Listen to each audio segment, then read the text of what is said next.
Hello, my name is Sabrina Templo. Today is April 3, 2020, and this is for week 4 of Bio 240 Anatomy and Physiology 2.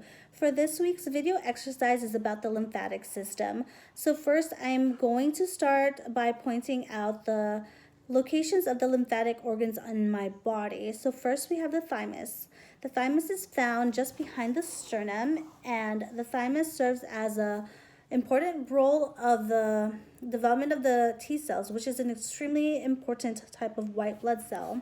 The spleen. The spleen is the largest organ in the lymphatic system. The spleen is located under the rib cage and above the stomach on the left upper quadrant of the abdomen. Now we have the tonsils. The tonsils are located in the back of the mouth, and you can see them when you open your mouth and you extend your tongue out. The tonsils produce lymphocytes, which is a type of white blood cell and antibody. Now we have the appendix. The appendix is a pouch of the lymphatic tissue that is attached to the large intestine and is located on the lower right area of the quadrant of the abdomen. Next is the Peyer's patches. The Peyer's patches of lymphoid tissue and located in the mucosa and the submucosa throughout the small intestine.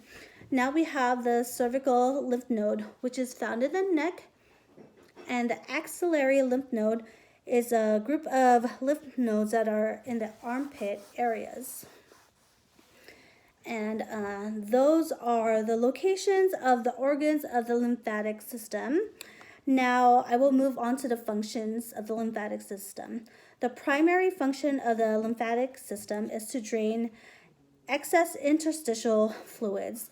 The lymphatic vessel drains excess interstitial fluids from the tissue spaces and returns it to the blood. It also transports dietary lipids and carries it out to the immune responses. Unlike the circulatory system, which has a heart to pump the blood, the lymphatic system has no driving force to pump the lymph throughout the body. So the primary way lymph moves through the body is through the skeletal muscle structure. When the skeletal muscle contracts, the lymph moves up to the one-way valve, and this mechanism is known as the lymphatic pump. There's also some smooth muscles that are located near the larger lymph vessels, which also contracts and aids in the lymph movement. Lymph also is influenced by the change in pressure in the thoracic cavity when you breathe. So when you breathe in and you breathe out, the pressure is continually changing. Now I will be talking about the flow of lymph in our body. So lymph originates as plasma, which is the fluid portion of the blood. Lymph is the name given to the interstitial fluid when it moves into the lymphatic system.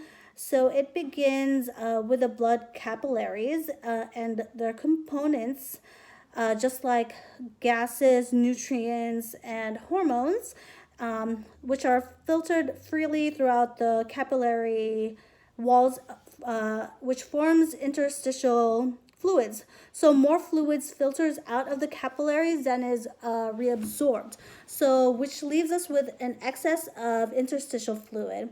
The excess fluid, which is about 3 liters in a day, then is absorbed by the lymphatic capillaries, and then it moves through the lymphatic vessels.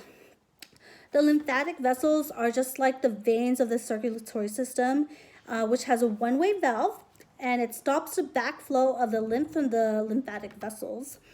The lymph then moves through the lymph nodes and moves through the lymphatic vessels, and the lymph ducts will collect all the body's lymph and empties it out into the internal jugular and the subclavian veins, and it starts all over again. So that is the flow, and this concludes the week 4 of Bio 240. Thank you.